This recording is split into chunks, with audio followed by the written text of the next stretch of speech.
बिस्मिल्लाहिर्रहमानिर्रहीम, अस्सलाम वालेकुम। पाकिस्तान में वो कुछ हो रहा है जो आज से पहले नहीं देखा गया।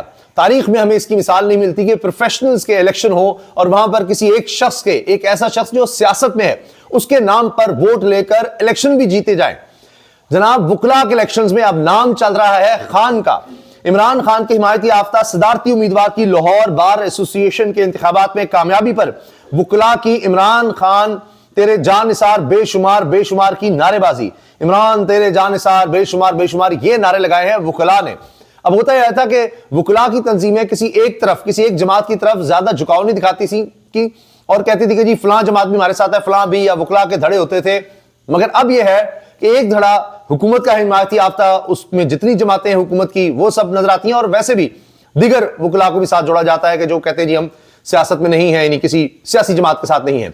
और दूसरी तरफ एक शख्स का नाम चल रहा है इमरान खान, कैदी नंबर 804, और उसके नाम पर वुकला इलेक्शन लड़ रहे हैं और जीत रहे हैं। यानी हुकूमत की हिमायत से होता है, फंड्स का भी इजरा हो जाता है, बहुत से आपके लिए मामला बड़े सीधे हो जाते हैं, आसान हो जाते हैं। लेकिन वुकला फिर भी देख रहे हैं कि नहीं जनाब, इस वक्त ज़ेर अताब है, इस वक्त इमरान खान है, वो सही समत पर खड़ा है, आइन और कानून के साथ खड़ा है, तो उसको हमने साथ रखना है, उसके नाम पर हमने वोट लेना है, और उसके नाम पर वुकला वोट दे रहे हैं। अब जश्न मनाया जा रहा है कि एशिया की सबसे बड़ी बार वुकला की कहलाने वाली लाहौर बार एसोसिएशन, जो डिस्ट्रिक्ट की बार है, वहां पर जनाब तहरीक इंसाफ को फतह मिली है। उनके हिमायती याफ्ता धड़े को Lahore bar association Hamid Khan, PTI हिमायती याफ्ता उम्मीदवार इरफान हयात बाजवा जनाब सदर मुंतखब हो गए हैं। और उसके बाद जश्न जिस तरह से मनाया गया, ये देखिए आप।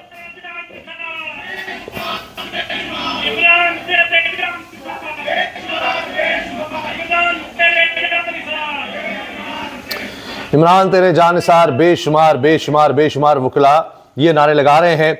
जीत के बाद जिस तरह के मनाजिर थे उसमें वुकला का जोशो खरोश ज्यादा नजर आ रहा था कि जनाब ये देखिए, लाहौर बार एसोसिएशन के इलेक्शन में इंतजार पंजोता और अली एजाज भुट्टर की सरबराही में ILF यानी इंसाफ लीगल फोरम से इंसाफ लॉयर्स फोरम ने एक बार फिर अपना उम्मीदवार कामयाब करवा लिया। इरफान हयात बाजवा नए सदर मुंतखब हो गए हैं। तो तख्ते लाहौर की बड़ी बात होती थी, वहां के प्रोफेशनल वुकला आप देख लीजिए किसको वोट कर रहे हैं, किसको जिता रहे हैं। अच्छा, यह भी देखा गया है कि बहुत से वुकला ऐसे हैं जो वोट ले लेते हैं लेकिन उसके बाद इधर उधर हो जाते हैं। पंजाब बार इलेक्शन में हुआ, यानी आपने अगर वोट लेने हैं तो आपको इमरान खान का नाम लेना होगा, तहरीक इंसाफ की हिमायत दरकार होगी।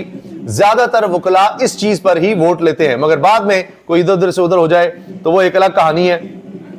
बहरहाल इस चीज को भी अब तहरीक इंसाफ को देखना होगा कि किस तरह से सपोर्ट हमने लेकर और लोगों को फिर साथ रखना है, यकीनी बनाना है कि वफादार लोग हों।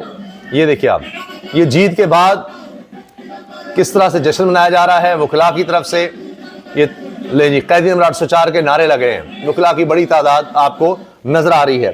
एक तरफ ये जमात ज़ेर अताब है, हर तरफ से घिरी हुई है, लेकिन अवाम में, वुकला में, हर सतह पर इसको पजीराई मिल रही है। फिर अब सिंध हुकूमत भी मकमसे का शिकार नजर आती है, जाए तो जाए कहां, किस तरफ करें अपने आप को। सिंध हुकूमत ने बिलाखिर तहरीक इंसाफ को जलसे के लिए NOC इन शराइत के साथ जारी कर दिया कि रियासत मुखालिफ नारे लगेंगे, ना तकारीर होंगी, फिरका वराना तकारीर भी नहीं, ट्रैफिक की रवानी बरकरार रखना भी मुंतजमीन की जिम्मेदारी। ये तो चले सब बातें होती हैं, लेकिन खास तौर पर जलसा मुकर्रर वक्त से पहले खत्म करना होगा। सिक्योरिटी खदशात पर जलसा मंसूख हो सकता है। ये देखिए, अब किसी भी वक्त कह दें जी ये सिक्योरिटी खदशात हैं और आप इधर उधर हो जाए। अब यही हुआ कि जब वहां पर पहुंचे तहरीक इंसाफ के लोग जलसागाह के लिए, तो पता चला कि वहां पुलिस खड़ी है और आगे जाने नहीं दे रही। अब मसला यह है कि अगर जलसा आपने करना है तो आपको 2-3 दिन पहले इंतजाम करने पड़ते हैं। तो इतवार को जलसा है तो हफ्ते को भी अगर आप इंतजाम नहीं कर सकते तो कैसे आप जलसा करेंगे। तो अब पीपल्स पार्टी की गवर्नमेंट की तरफ से कहा जा रहा है कि जी असल में ये जगह विफाक की है, जिना ग्राउंड, आप बाहर कहीं जलसा कर लें। ये बातें हो रही हैं। अच्छा, अब इसके साथ साथ जो मनाजर नजर आ रहे हैं, सुहेल आफरीदी जहां जहां जा रहे हैं वहां पर लोगों की तादाद बढ़ती चली जा रही है, बढ़ती चली जा रही है। बाज लोग कह रहे हैं ले जी, कराची से ज्यादा तो हैदराबाद में लोग निकल आए हैं और जगह जगह जलसा हो रहा है। ये काफिले की शक्ल में जा रहे हैं, रैलीज हो रही हैं, लेकिन पजीराई बढ़ती जा रही है। और लोग ये कह रहे हैं कि सिंध का मिजाज ही इस तरह का है और वहां के लोग ही पसंद करते हैं भुट्टो के दौर से कि जनाब आप ताकत के मुखालिफ खड़े हो जाएं तो लोग आपकी तरफ होते हैं। और यहां पर बड़ा वोट बैंक बन चुका है तहरीक इंसाफ का। अगर आप कहें कि पीपल्स पार्टी सबसे ज्यादा ताकतवर है, वो जो इस तरह भी मैनेज करती है, उनका एक सिस्टम है, तो उसके बाद सबसे ज्यादा तहरीक इंसाफ नजर आ रही है। कराची में इन्होंने इतने ज्यादा वोट लिए, इलेक्शन जीता, इसी तरह सिंध में नजर आ रहा है। वो तो फिर जो कुछ हुआ इलेक्शंस के साथ वो सबको पता है। तो ये देखें कि सुहेल अफरीदी इस वक्त छाए हुए नजर आ रहे हैं, लोगों में पजीराई हद निगाह तक आप देखिए, लोग ही लोग हैं, लोग की तरफ से वेलकम किया जा रहा है, इनको तारीखी मनाजिर करार दिया जा रहा है। फिर लोग साथ ही कहते हैं जी जिस दिन खान रिहा हो गया उस दिन क्या होगा, उस दिन क्या मनाजिर होंगे। ये देखें सड़कों पर किस तरह लोग निकले हैं, किस तरह से पजीराई मिल रही है सुहेल अफरीदी को। ये देखें आप, ये देखिए हर तरफ अवाम अवाम अवाम, कितनी बड़ी तादाद में लोग निकले हैं। ये देखिए आप, ये जी सुहेल अफरीदी को इस तरह वेलकम किया जा रहा है सड़कों पर, गलियों में, चौराहों पर। तो ये सिर्फ कराची की बात नहीं है, ये अंदरूनी सिंध की बात हो रही है, हैदराबाद की बात हो रही है, किस तरह से लोग निकले हैं। अब एक और खबर की तरफ आते हैं।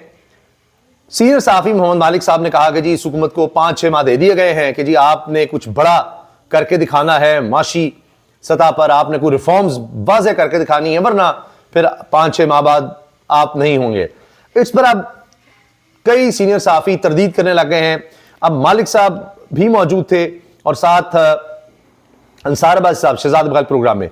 तो वहां पर अंसार अब्बासी कहते हैं मैंने सुहेल बड़ाइच की वंडर बॉय वाली खबर आने के बाद अपने सोर्स, यानी जिसके बारे में बता रहे हैं बड़े अहम हैं, उन्होंने मुझे वाज़ेह अल्फाज में कहा कि ऐसा कुछ नहीं होने वाला और वज़ीर आज़म फील्ड मार्शल के ताल्लुकात बेहतरीन हैं। सिर्फ यही नहीं, अंसार अब्बासी साहब ने मालिक साहब के होते हुए इसके अलावा यह बात भी कही है कि जी कोई 6 महीने वाली बात है ही नहीं। इनके बकौल आज मुझे पिंडी से एक सोर्स ने राबता किया और इनका नाम लेकर कहा, यानी सबके नाम लिए, मालिक साहब, बेग साहब और बड़ाइच साहब ने जो बातें की, या ये जो 6 महीने की जो बात है, ऐसा कुछ नहीं है। मईशत हो या सियासत, गवर्नमेंट और एस्टैब्लिशमेंट के ताल्लुकात बेहतरीन हैं, कि बड़े बेहतरीन ताल्लुकात हैं। ये बातें क्यों की जा रही हैं? भाई ताल्लुकात बेहतरीन होंगे, किसी को कुछ शक व शुबे की गुंजाइश नहीं होनी चाहिए, लेकिन फिर सुहेल बड़ाइच साहब हो, मोहम्मद मालिक हो, ये सीनियर साफी हैं, ये ऐसे ही तो नहीं बात कर रहे होंगे, वरना तो हुकूमत इनको पकड़ ले। वरना तो जनाब आप देखें अगर कुछ ऐसी ऐसी बात हो तो यहाँ तो पैमरा लॉज आ जाते हैं, यहाँ तो पता नहीं क्या क्या कुछ हो जाते, नोटिस हो जाते हैं। तो चक्कर क्या है, ये खबर आती है एक सोर्स से और दूसरी तरफ उसकी तरदीद फिर बहुत ज्यादा आने लग जाती है। इनके लिए सब अच्छा चल रहा होगा जी, हुकूमत कहती है हमारे एस्टैब्लिशमेंट के दौरान बहुत अच्छा है। अवाम के लिए क्या हो रहा है? अवाम के लिए सब अच्छा है? सवाल तो यह है, अवाम मौजूदा सेटअप से खुश हैं? सवाल तो यह है। असल बात है लोगों की, जो इस मुल्क के वारिस हैं, उनकी, जिनका यह मुल्क है, रियासत अवाम से है।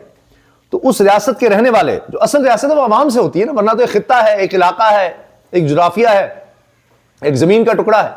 तो वहां के रहने वाले उसको एक रियासत बनाते हैं मिलकर, ठीक है, वो इदारे आगे होते हैं और इन इदारों की वजह से उनके ऊपर रियासत खड़ी होती है। लेकिन आज आकर तो बात है अवाम की, वो कहां पर खड़े हैं। और इसीलिए एक बेचैनी पाई जाती है कि कभी हमें कोई खबर सुनने को मिलती है, कभी हमें कोई खबर सुनने को मिलती है। तो जब तक अवाम की बात नहीं होगी, अवाम का मैंडेट का एहतराम नहीं होगा, इसी तरह से खबरें आती रहेंगी, इसी तरह की चीजें चलती रहेंगी और स्टेबिलिटी नहीं आ सकेगी। जितनी मर्जी तरदीद करवाई जाए, कहीं ना कहीं से कोई खबर निकल ही आएगी।